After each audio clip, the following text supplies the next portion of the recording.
So, hi, welcome to this new session. I hope you got a pretty good idea of what flowcharts and pseudocodes are and how we can represent our solution into flowcharts. So, it is very important because if we learn flowchart once, then what happens is it becomes very easy for us for any kind of solution that we want to print into our program, into our code, it becomes much easier. Because at least we have understood the first part. And the second part is going to be how to write that in C++ or Java or whatever language we are working with. Okay, great.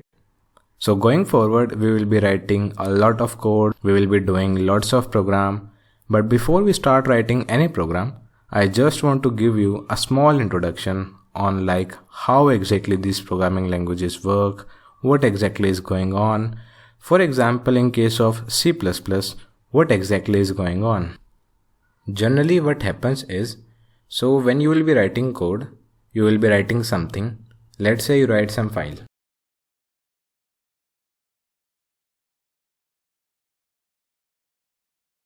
Let's say it has something written like this.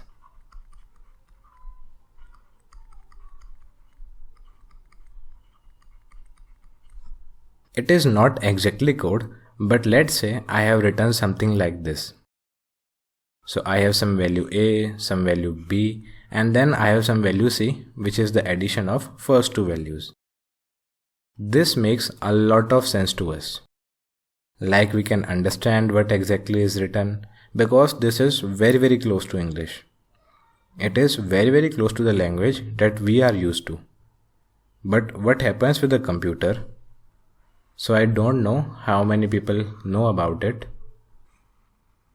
Computer understand only binary.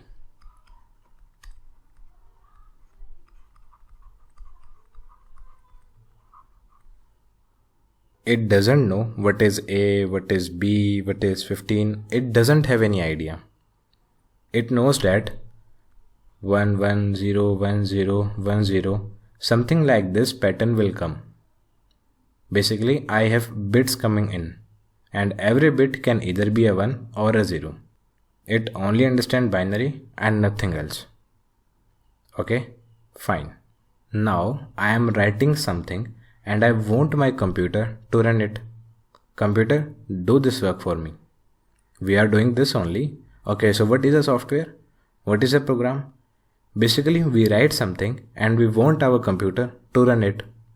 If someone has made Chrome, written millions of lines of code for it, finally there is a computer which is running that code, right? Finally, all the softwares are run by computer. But computer understand only binary. And if we are forced to write in binary, then sorry, we won't be able to do it. We would have to do a lot of hard work to write in binary. And we will never be able to learn coding. So we will write like this, but computer gets input in some other way. It is a very common problem. Let's say there are two people. A and B are two people. Whatever language A knows, B doesn't know that language and vice versa. So what we will do, there are two people who want to communicate but doesn't know each other's language. So what happens generally, a person will be made to sit between these two people. We call this person a communicator or an interpreter. So what this interpreter will do for us, it will take language of A and will tell B in whatever language B understand and vice versa. So interpreter converts, or you can say it translates language. So the language that we understand is very close to English, but computer understand binary. So basically what we need is, before we can run this program on our computer, in between we need a translator.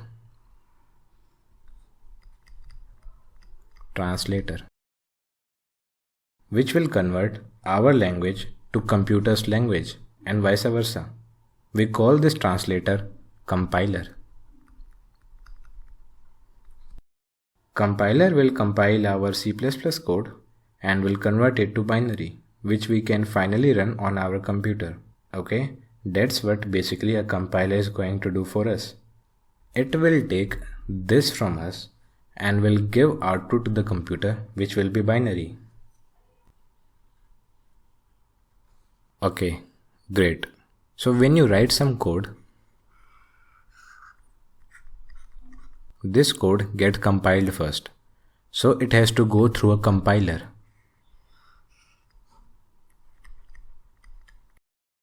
And then we get an output file. Binary output file. So this is my code. Compiler is going to convert my code into binary file which can be understood by computer. Compiler not only convert our code, it does one more thing. It also finds mistakes in my code. Sir, you cannot write like this, you have to write it like this, and all those kinds of mistakes. So compiler is going to find all those mistakes for us in this as well. Okay, so compiler will also find mistakes for us. Okay, so we will come to know about many mistakes at compile time only. These errors are called compile time errors. Some mistakes which the compiler can catch. And some mistakes will be there which the compiler cannot catch. For example, let's say I have two numbers, A and B.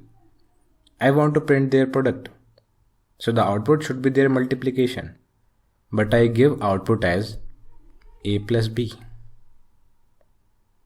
Now the compiler don't know that I want to print their product. Compiler will say, yes, it is valid. You are adding and addition is valid.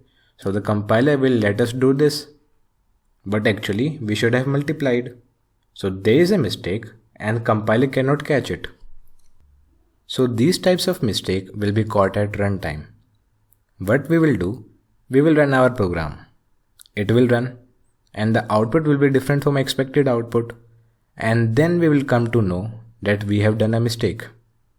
So these types of error are called runtime errors.